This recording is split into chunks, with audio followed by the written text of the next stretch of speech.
It's Monday, September 12th, 2005, and this is episode number 1 for Walt Disney World Today. I'm your host, Matt Hochberg, and to my right is the man behind the unofficial guide to Walt Disney World, Len Testa. Welcome, Len. Hey, Matt. Pleasure to be here. And to my other right is Mike Scopa, staff columnist for MousePlanet.com and trip planning guru. How's it going, Mike? Hello, Matt. How you doing? Outstanding. And to my third right is the man that has over 200 gigs of Disney World recordings on his computer, Mike Newell. Welcome, Mike. Hey, Matt. Thanks for having me. No problem. Thanks for being here, guys.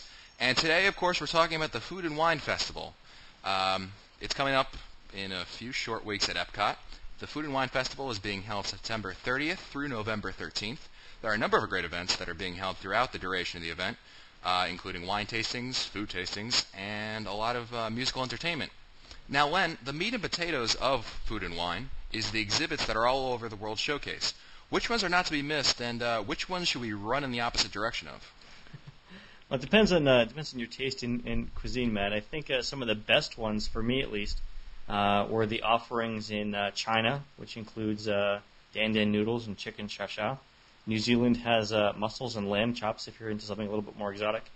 And Scandinavia has something called gravlax rolled in lefse, which is raw salmon cured in salt, sugar, and dill in a potato tortilla. So if you're really interested in those treats, these are appetizer-sized portions. They're going to run you somewhere from $1.50 to about $4.50 a pop.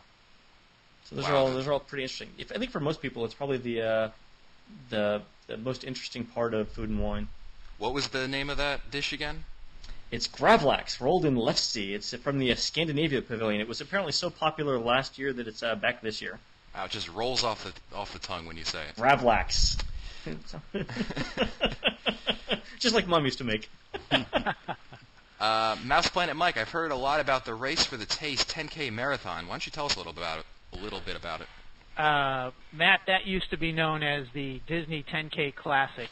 I believe that this is either the 6th or the 7th year that they are holding that race, and they are renaming it the Race for the Taste 10K, and it will be held on Sunday, October 9th. I believe the start time is 7 o'clock, and I hope I know the time because I plan to run it. As far as the course goes, it begins at Disney's Wild World of Sports complex, and eventually it makes its way through the rear of the Disney MGM studios, and it goes through that brand new Lights, Motors, Action Extreme stunt show area, and you come out of there and you go down Hollywood Boulevard, then you go out the front of the park, you go across Lake Buena Vista Drive, and then you go into Disney's Boardwalk Resort.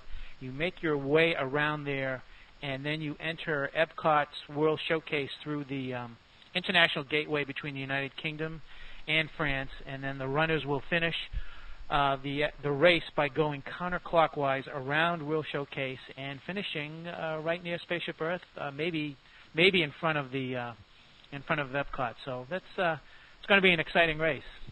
Yeah, good luck to you with that, definitely. Let us know how you do with it. I sure will. And the other great event to experience at Food and Wine is, of course, the musical entertainment.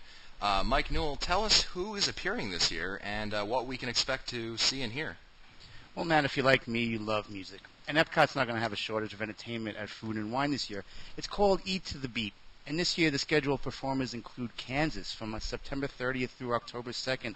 The Commodores are going to be appearing from October 3rd through the 6th. Kool and the Gang from October 10th to the 13th. The Gap Band from October 14th through the 16th.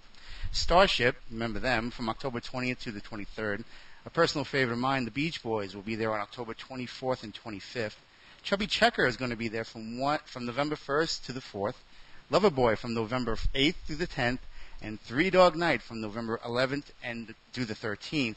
Now, there are 3 shows daily at 5:45, 7 p.m., and 8:15 p.m., and that's across from the American Adventure at the America Gardens and World Showcase at Epcot Center.